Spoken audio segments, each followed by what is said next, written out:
So let's start this lesson off with a bit of good news, and that is that our new hooks-based functional component has all of the functionality from our original class-based app component. Everything works exactly as it did in our original implementation, so we are good to delete our former code, which is commented out below. So right now, I'm going to scroll to the bottom. This code was no longer valid anyway. It wasn't running, but now we no longer need it because all of its original functionality is now replicated above. So I can remove this code right here all the way to the bottom. Make sure you keep this export default because we still need to export it out.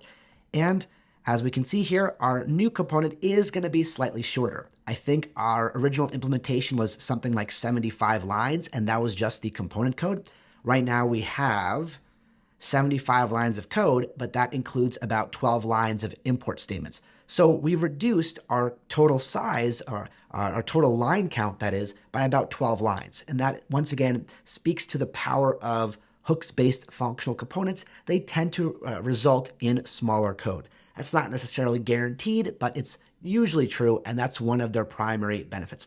It also allows us to segment a lot of related code together. So rather than, for example, having separate instance methods and separate event handlers, now all the logic is kind of together. We see all of our state declarations. We simply reference our pieces of state wherever they're used, such as right here for search term or for the set employees setter function. We're basically utilizing a lot of common JavaScript ideas like closures in order to get access to these pieces of data floating around.